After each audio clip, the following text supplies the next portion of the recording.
대구 바이 쇼크, 지역 감염 이제 현실화. 코로나19 바이러스가 확진자 수가 점차 나오지 않으면서 한동안 소강 국면을 맞았고 정치권 일가, 대통령마저도 종결이라는 단어까지 썼을 정도의 상황이었는데 상황이 급반전됐습니다. 어제 오늘 대구 경북 지역에서 코로나19 신규 확진자 수가 무더기로 나오고 있는 겁니다. 대구 경북 확자가 급속 확산되고 있고요. 대구 지역에서만 조금 전 10명의 코로나 바이러스 확진자가 새롭게 나왔습니다. 어제에 저희가 보도드리기는 대구 지역에서 15명, 그중에서 그 신천지교에서 14명의 확진자가 나왔다라고 보도해드렸는데 지금 그분들을 제외하고 오늘 아침 10명의 추가 확진자가 이 대구에서 또 나온 겁니다. 구체적인 정보는 저희가 지금 취재 중에 있어서 바로 취재되는 대로 전해드리겠습니다만 신천지 교회에서 10명이 또 나온 건지 아니면 이분이 식사를 했다는 호텔 뷔페에서 나온 것인지 아니면 이분이 움직였다는 대구 시내 곳곳에서 10명의 확진자가 나온 건지는 지금 저희가 취재 중에 있습니다. 확인되는 대로 가장 정확하고 발빠르게 구체적인 속보에 대해서도 전해드리겠습니다. 그리고 대구를 제외한 경북 지역에서도 지금 7명의 추가 확진자가 또 나왔는데 청도에서 2분, 경산에서 3분, 영천에서 1분, 상주에서 1명 이렇게 나왔습니다. 어제만 하더라도 영천에서 3명, 청도에서 2명, 그러니까 어제 밤부터 지금까지 이 경북 지역에서도 다수의 확진자가 나오고 있는 그런 상황입니다. 이로써 전국 신종 코로나 확진자는 총 70명 안팎으로 늘고 있는데요. 지금 100명이라는 확진자 수가 다가올수록 지금 마음이 좀 떨리는 상황입니다. 두려운 마음도 있는데 오늘 전문가 모셨습니다. 김정인 교수님. 네.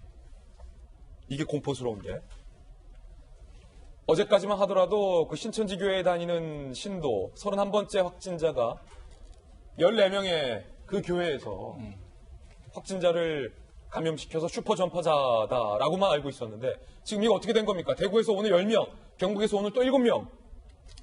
지금 엊그제 확진 받은 지금 이른바 슈퍼전파자라고 얘기하는 31번 확진자 같은 경우에는 아직까지는 슈퍼전파자인지는 불분명하다라고 얘기를 합니다. 이제 역학조사를 해봐야 되는데 어쨌든 이 31번 환자를 중심으로 해갖고 슈퍼전파 이벤트가 발생한 건 맞고요. 예.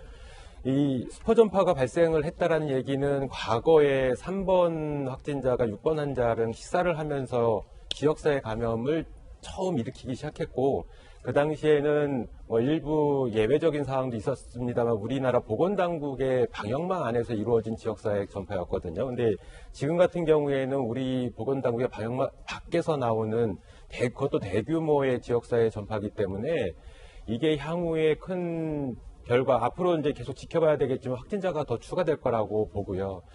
이러한 시점에서 우리 보건당국은 이제 방역 정책을 좀 수정을 해야 될 필요가 있겠다 이렇게 생각이 됩니다. 원래는 진작에 이걸 수정을 했어야 되는데 왜냐하면 과거에 29번 환자 같은 경우에 감염원을 모르는 케이스가 나왔었거든요. 근데 예견이 된 거예요. 31번 지금 확진자도 감염원을 모르고 있는 상황이거든요. 그러니까 이런 거에 맞춰서 우리가 사례 정의를 좀 개편을 신속하게 했더라면 이런 대규모의 집단 발병은 좀 막지 않았을까 이런 아쉬움이 좀 있고 어쨌든 앞으로의 이 방역 정책은 과거에는 이제 봉쇄 전략을 사용했다라고 얘기를 하는데 이미 봉쇄를 했던 펜스가 무너진 상황이고요. 비유하자면 우리 정부가 나름 잘했다라고 자평하면서 했었던 이 봉쇄, 펜스, 울타리가 지금은 이미 무너진 거다. 비유하자면. 네, 그렇죠.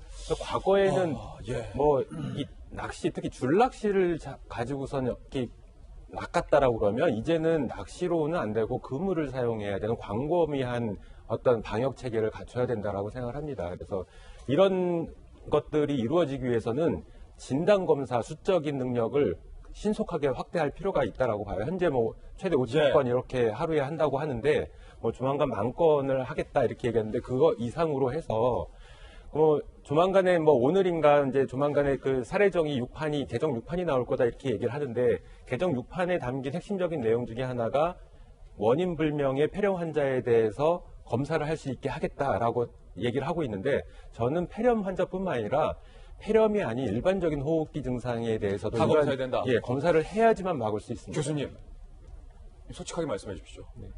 지금 대구 경북에서 두기 터졌다. 이틀 사이에 30명 가까운 확진자가 나왔는데 이거 심각한 겁니까?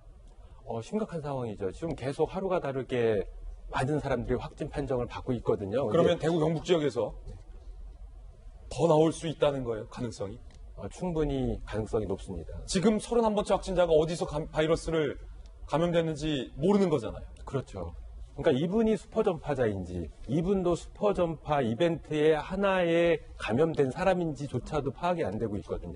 지금 어쩌다가 이 바이러스가 대구 경북까지 간 건지를 모른다.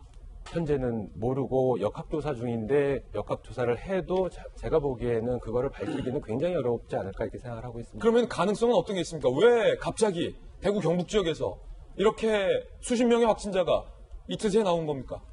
대표적인 가능성은 뭐 두 가지를 꼽으라면 일단은 이 코로나19의 그런 임상 증상 자체가 경미하거나 무증상에 대해서 논란이 여전히 있습니다만 경미한 증상일 때 전파 능력을 가지고 있다는 게 밝혀져 있거든요. 그러다 보니까 이 우리나라의 발달된 교통 상황에서 이렇게 전파가 됐을 가능성도 있고 뭐 사례를 들자면 과거 확진자 중에 17번 확진자가 대구를 방문한 적이 있어요. 설날 연휴 때.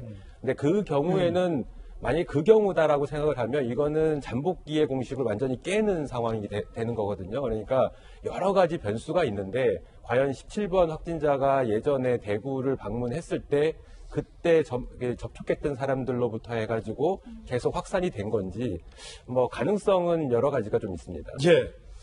밤사이에 지금 대구 지역에서만 10명의 추가 확진자가 나왔다는 거고 거듭 말씀드리지만 질병관리본부가 발표한 전날 기준 대구 지역에서는 16명, 근데 밤사이 10명이 더 나온 상황. 경북 지역으로까지 확산이 되고 있는 상황인데 지금 김정기 교수님께서는 이건 지금 심각한 상황이다라고 말씀해 주셨고 이미 정부가 취하고 있는 최대한의 방역선, 임계점, 한계망이 좀 뚫렸다. 특히 대구, 경북 지역은 이런 표현 써도 되는지 모르겠습니다만 현재 무방비한 상황이다. 라고까지 볼 수 있는 겁니까? 현재로서는 그렇다라고 보는 게 맞지 않을까 이렇게 생각을 하고 있습니다. 그리고 한 가지 더 말씀드릴 거는 지금 대구 경북만의 문제가 아니라 저는 굉장히 우려스러운 부분이 이제 조만간에 이제 3월달 되면 개강을 하거든요. 대학교들이. 근데 우리나라에 있는 그 외국인 유학생이 한 14만 명 정도, 16만 명 정도 된다라고 그러고요. 예. 그 중에 7만 명이 중국 유학생들이에요. 그러니까 이 학생들이 이제 개강을 하면서 입국을 했을 때 과연 그 다음에는 어떤 상황이 펼쳐질까? 비단 대구 경북 사건 이 사태보다도 더 심각한 상황이 발생할 수도 있다. 보건당국은 이에 대해서 대비책을 마련해야 된다라고 저는 생각을 하고 있습니다. 지금은 대구 경북이지만 언제 경남, 언제 호남, 언제 수도권으로 이와 같은 지금 집단 감염 사태가 확산될 수 모른다. 가능성은 열려있다. 라는 건데 상당히 좀 우려스러운 대목이 아닐 수가 없습니다. 거듭 말씀드리지만 지금 새롭게 드러난 이 10명의 대구 신종 코로나 확진자가 이 10명 모두 신천지 교인인지 아닌지 아직까지 좀 확인되지 않고 있는 상황입니다. 저희 보도본부의 기자들이 지금 이 시간에도 최선을 다해서 취재 일선에서 취재를 하고 있으니까 확인되는 대로 바로 전해드리도록 하겠고요. 어제 대구시장도 이야기했지만 이 31번째 환자가 이 집단 감염을 일으킨 진원지는 대구에 있는 신천지교회입니다. 31번째 환자가 검사를 3번이나 거부했던 사실도 뒤늦게 확인이 됐습니다. 함께 보시죠.